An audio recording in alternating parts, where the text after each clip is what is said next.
உனக்காக மேலும் சில நன்மைகள் வர இருக்கின்றன.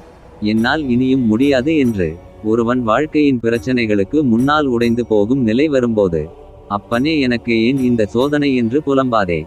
மரத்திற்கு இலையுதிர் காலத்தை வைத்தவன் வசந்த காலத்தையும் வைத்திருக்கிறான். அதேபோல் நம்மையும் நிரந்தர துன்பத்தில் வைத்திருக்க மாட்டான். வாழ்க்கை பயணத்தில் விதி வலியது என்று தோன்றும் சமயங்களில் சேர்மன் அருணாச்சலம் நான். அதனிலும் வலியவர் என்பதை மறக்காதீர்கள். நான் மனது வைத்தால் எப்படிப்பட்ட சூழ்நிலையையும் ஒரு நொடியில் போதும் மாற்றுவதற்கு. நம்பிக்கையோடு முன்னேறி செல். நான் எப்பொழுதும் உன்னுடன் இருக்கிறேன் என்பதை மறவாதே. பறவைகள் சிறகுகளால் மட்டுமே பார்ப்பதில்லை. பறக்க வேண்டும் என்ற இடைவிடாத ஆசையினால் அது பறக்கிறது. பறக்க வேண்டும் என்ற தாகம் தான் பறவையின் மூன்றாவது சிறகு.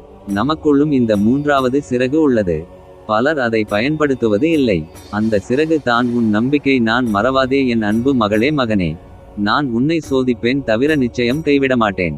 என்னிடம் அனைத்தையும் விட்டுவிடு. எவன் என்னை வீழ்த்த நினைத்தாலும் என் அப்பன் சேர்மன் என்னை ஒருபோதும் கைவிடுவதில்லை என்று மன தைரியத்துடன் நிமிர்ந்து சொல். உன்னால் முடியும் என்ற அதிர்வை உன்னோடு மூச்சாக கொண்டு செல்.